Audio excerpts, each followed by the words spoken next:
PT Kalbe Farma menjadi salah satu emiten papan utama yang sahamnya selalu menarik bagi investor sejak pertama kali IPO 29 tahun lalu. Rekan Ahmad Murodi akan menyampaikan berbagai informasi untuk Anda. Silahkan Dodi.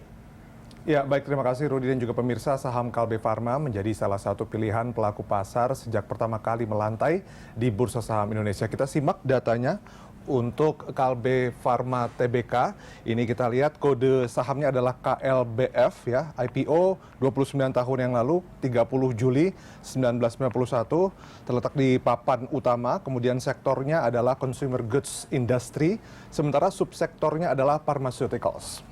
Kemudian kita juga bisa lihat ini adalah klasifikasi pemegang saham PT Kalbe Farma Tbk, pemirsa, yang mayoritas dimiliki oleh publik, 20,108 miliar lembar saham atau setara 42,9%.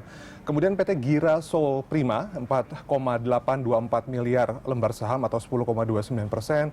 Kemudian ada PT Santa Seha Sanadi 4,636 miliar lembar saham atau 9,89%.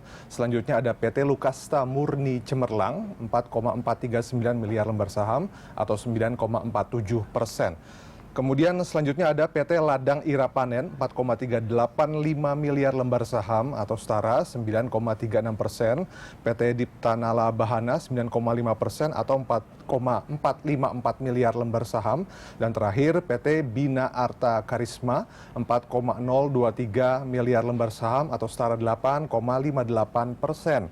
Oke, selanjutnya kita lihat ini adalah pergerakan nilai saham KLBF ya, dimulai di awal tahun Rp1.615 per lembar saham. Kemudian kita bisa lihat ada penurunan cukup drastis di 24 Maret ya, terkait dengan pandemi corona 865, kemudian naik lagi satu bulan setelahnya maksud kami 1445, sempat turun di 27 Mei 1320, tapi kemudian ada tren kenaikan juga cukup signifikan dari Mei ke Agustus, 14 Agustus Rp1.625 per lembar saham, sebelum di penutupan hari Jumat kemarin itu angkanya Rp1.545 per lembar saham. Ya, demikian Rudi informasi yang dapat saya sampaikan. Kembali ke studio. Baik, terima kasih Ahmad Murodi, dan dialog kita lanjutkan kembali masih bersama Surya Dharma. Pak Surya Dharma. Ya. Oh, oke. Pak Surya, ini kalau kita melihat grafik yang barusan disampaikan rekan Ahmad Murodi, ini kalau kita melihat pergerakan harga Kalbe Farma di awal itu di sekitar 1.600-an, sempat turun karena pandemi, tapi kemudian dia sempat melebihi harga di awal tahun. Di bulan Agustus itu sekitar 1.625, ya. Tapi kemudian di September ini turun lagi sedikit. Apa kira-kira yang menjadi penyebab? Salah satunya kan memang beberapa waktu yang lalu itu kan sempat terjadi penurunan yang cukup tajam ya di seluruh rata-rata saham lah di IHSG kan. Jadi itu juga terpengaruh juga ya di situ ya. Tapi memang secara overall kan harga itu malah menjadi peluang juga kan, karena sebetulnya kan bisnis dari Kalbe Farma ini kan harusnya tidak begitu terpengaruh ya oleh COVID-19. Kan pada waktu itu kan penurunan, saya ingat kan penurunan terjadi itu karena PSBB yang kabarnya akan ketat seperti Maret. Nah itu kan.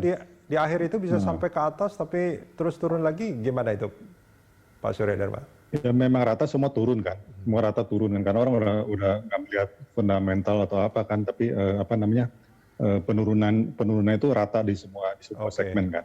Tapi begitu PSBB ternyata tidak seketat yang dibayangkan kan, kemudian mereka agak pulih juga ya, masuk Kalbe Farma juga ya. Baik.